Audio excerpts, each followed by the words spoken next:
Kehr Welt Heinz.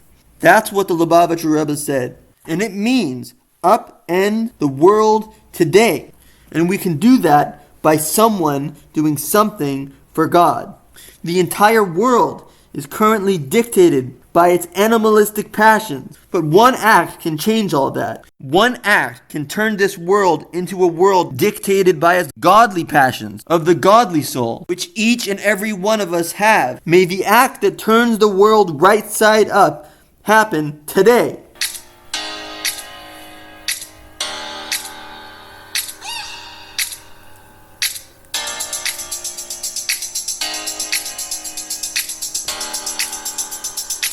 This is Rabbi Shmuel Polin. I want to welcome you back to Judaism for Gentiles. We have an exciting podcast for you today.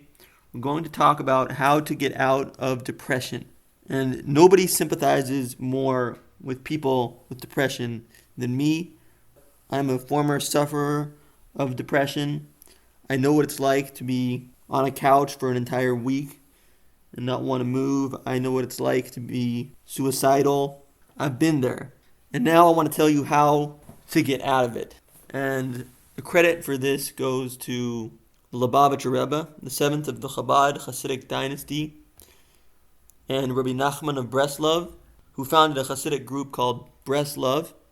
He died in 1810, and he was a tremendous saint and miracle worker. He gets credit for a lot of the ideas here, and I get credit for putting it all together. That's what I did. So if you're depressed, if you're in bed, if you're on the couch, wherever you are, I just first want you to know that I feel for you, and I want you to know that there is hope. There is a light at the end of the tunnel. You can get out of this. I want to make sure that you will get out of it. Now, I'm well aware that sometimes depression is so deep and so dark that it requires medication to get out of it. And there is no shame in that. God has blessed us with scientists who have created wonderful medications, but we all know with the side effects of medications that we want to use them as little as possible, and therefore we need to rely on cognitive strategies to get us out of the depression without the medication. And that's what I want to do for you today. So speaking directly to the depressed person, I want to say to take out a sheet of paper or make a new document on your computer, and I want you to entitle it My Story. That's how we're going to start this, with a piece of paper or a document called My Story. And what I want you to do first on this page is just write down exactly what's going on right now. Write down the fact that I'm on my couch, I'm thinking of hurting myself, I'm afraid to reach out to anyone, I hate my life, I don't know why this is happening to me. Where is God? Nobody cares about me. Think of everything that's going through your head right now and exactly where you are. And we don't need to get into why you got there. We're just dealing with the present and forward. Everything that's going on right now. Pause the audio now and go do that. And come back when you're done.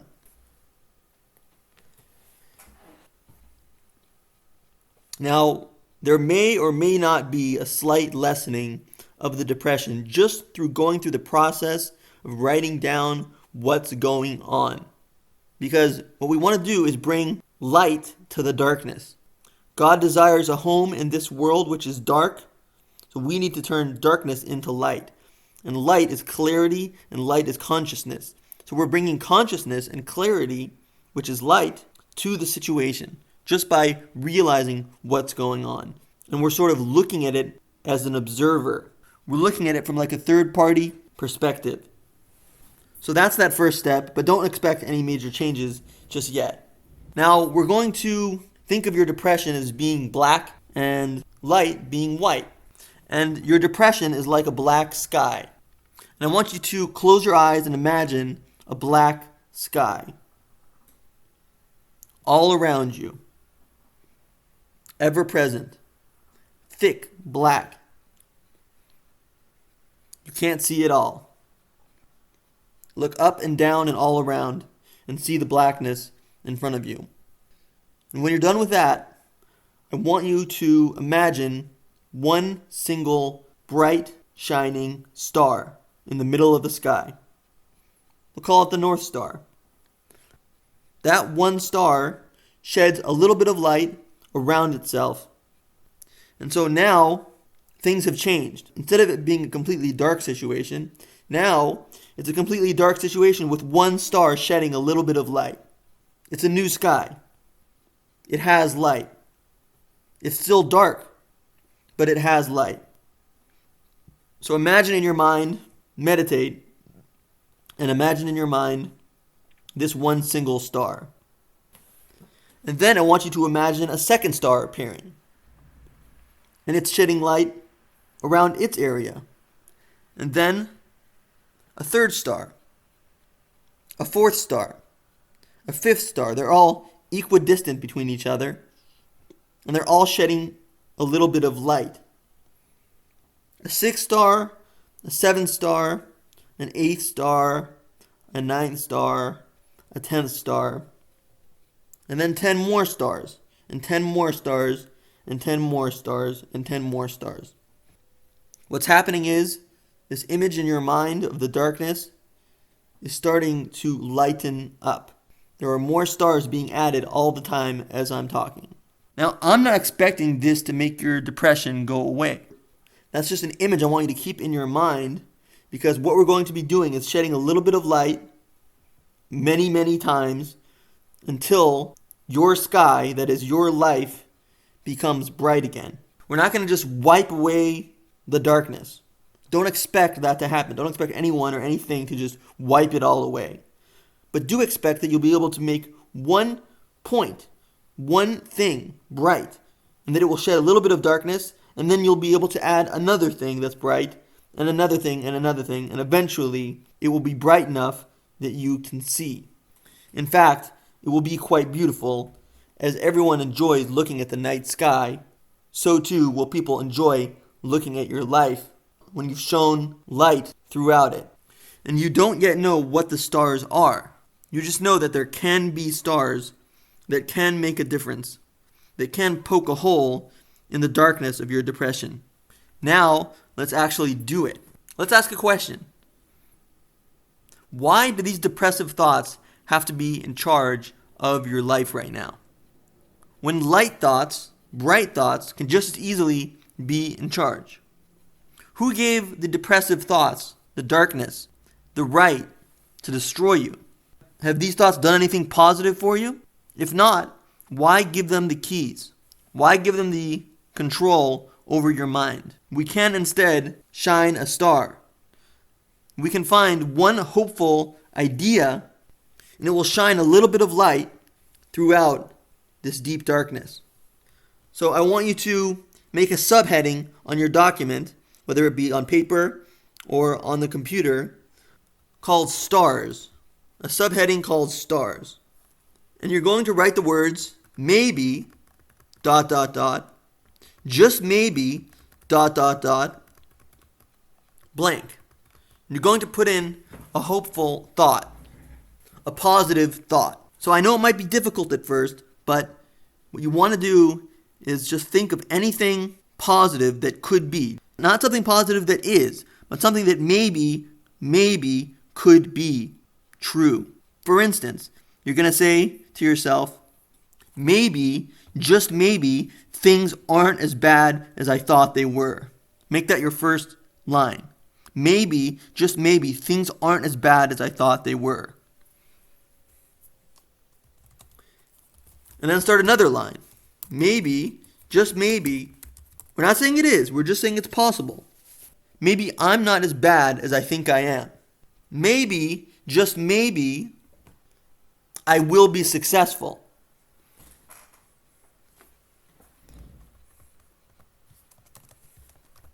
Maybe, just maybe, my life is under control. Maybe, just maybe, everything will work out all right. Maybe, just maybe, I'm feeling a little better. Maybe, just maybe, I won't be depressed anymore.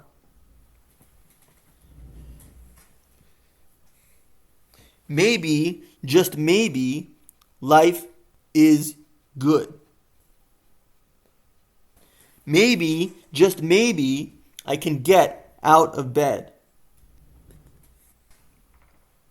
And keep going with anything you can think of that's not true, but possible.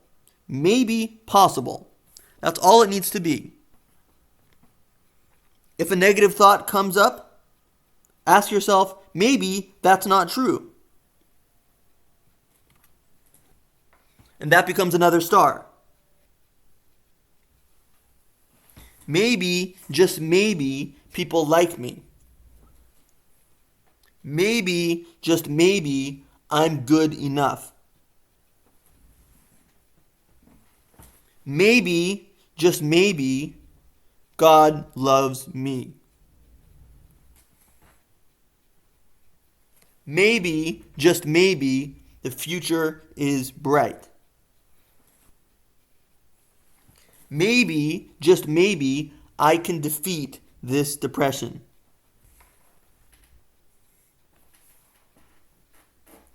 Keep going. Argue with the negative thoughts. Don't argue head on, but argue that just maybe the negative thought is wrong.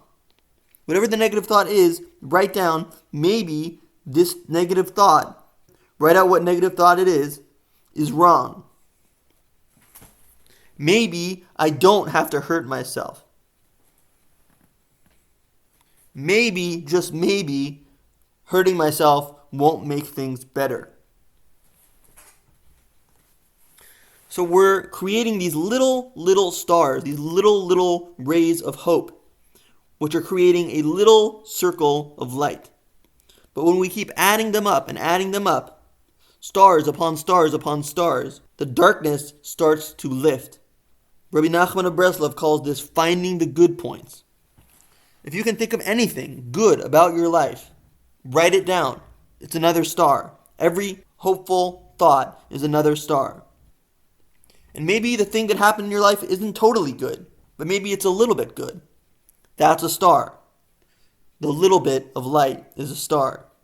It doesn't matter how small it is. It doesn't matter how insignificant an occurrence it was. But if it's a little bit good in a little way, it's a star, and it makes a little bit of light. And in quantity, when we keep adding these up, we wind up with a beautiful night sky. Your depression is going to lift. Maybe, just maybe, things are better than I think. Because it is possible. Everything you've written down is true. We're not saying they are true. We're saying it's true that it's maybe true, if that makes sense. We just need a glimmer of hope, a glimmer of positivity. And when we keep adding them up and adding them up, it makes a beautiful night sky. Maybe I really could be blank.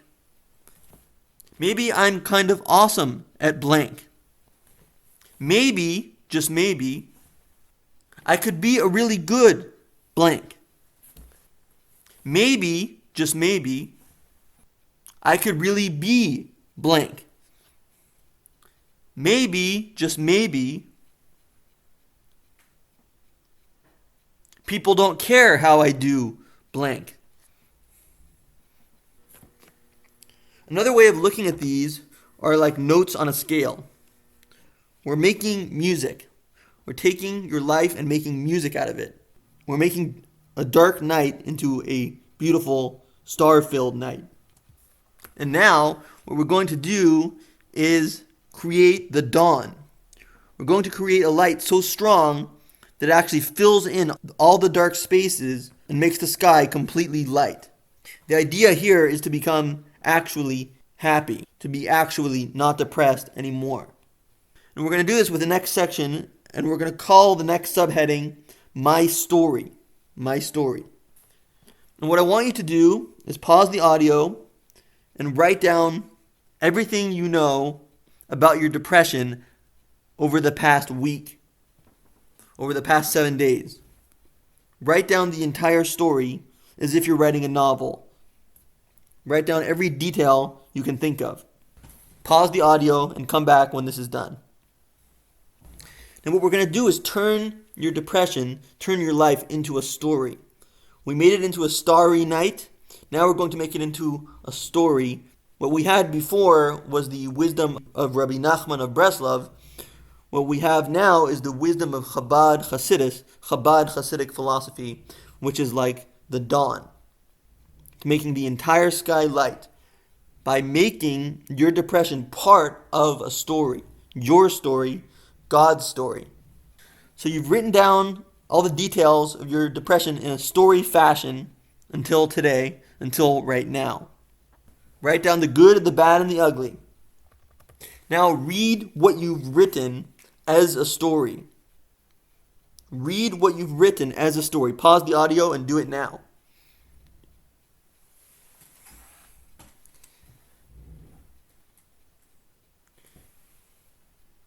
Now you've read through your story.